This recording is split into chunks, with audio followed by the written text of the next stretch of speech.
माघ मास के चौथे अध्याय की महिमा को सुनते हैं। इसके पश्चात श्री वशिष्ठ जी कहने लगे कि हे राजन, अब मैं माघ के उस महिमा को तुम्हें बताता हूँ जो कार्तवीर्य के पूछने पर दत्तात्रेय ने कहा था। जिस समय साक्षात विष्णु के रूप श्री दत्तात्रेय सत्य पर्वत पर रहते थे, तब महिष्मति के राजा सहस्रार्जुन ने उनसे पूछा कि हे योगियों में श्रेष्ठ दत्तात्रेय जी, मैंने सब धर्म सुने, अब आप कृपा करके मुझे माघ मास का महात्म्य बताएं। तब दत्तात्रेय जी बोले, जो नारद जी से ब्रह्मा जी ने कहा था, वही माघ की महिमा मैं आपसे कहता हूँ। इस कर्म भूमि में भारत में जन्म लेकर जिसने माघ में स्नान नहीं किया, उसका जन्म निष्फल गया। भगवान की प्रसन्नता, पापों के नाश और स्वर्ग की प्राप्ति के लिए माघ स्नान करना अवश्य चाहिए। यदि यह पुष्ट व शुद्ध शरीर माघ स्नान के बिना ही रह जाए तो इसकी रक्षा करने से क्या लाभ।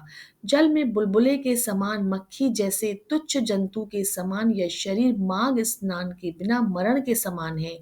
विष्णु भगवान की पूजा न करने वाला ब्राह्मण, बिना दक्षिणा के श्राद्ध, ब्राह्मण रहित क्षेत्र, आचार रहित कुल, ये सब नाश के बराबर हैं। गर्व से धर्म का, क्रोध से तप का, गुरुजनों की सेवा न करने से स्त्री तथा ब्रह्मचारी, बिना जली अग्नि से हवन और बिना साक्षी के मुक्ति का नाश हो जाता है।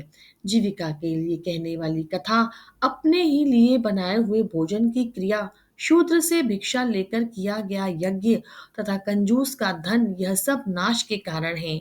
बिना अभ्यास और आलस्य वाली विद्या, असत्य वाणी, विरोध करने वाला राजा, जीविका के लिए तीर्थ यात्रा, जीविका के लिए व्रत, संदेह युक्त मंत्र का जाप, व्यग्र चित्त होकर जप करना, वेद न जानने वाले को दान देना, संसार में नास्तिक मत ग्रहण करना, श्रद्धा बिना धार्मिक क्रिया, यह सब व्यर्थ है।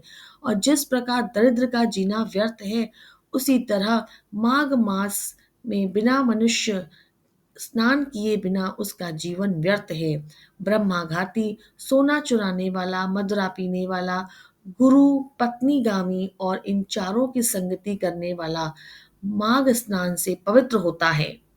जल कहता है कि सूर्योदय से पहले जो मुझे स्नान करता है, मैं उसके बड़े बड़े पापों को नष्ट करता हूँ। महापातक भी स्नान करने से भस्म हो जाते हैं। माघ मास में स्नान करने का जब समय जाता है, तो सब पाप अपने नाश के भय से कांप जाते हैं। जैसे मेघों से मुक्त होकर चंद्रमा प्रकाश करता है, वैसे ही श्रेष्ठ मनुष्य माघ मास में स्नान करके प्रकाशमान होते हैं। काया वाचा मनसा से किए हुए छोटे या बड़े, नए या पुराने सभी पाप नष्ट हो जाते हैं। आलस्य में बिना जाने जो पाप किए हो वो भी नाश हो जाते हैं।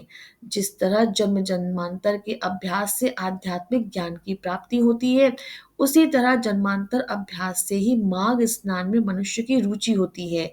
यह अपवित्रों को पवित्र करने वाला बड़ा तप और संसार रूपी कीचड़ को धोने की पवित्र वस्तु है।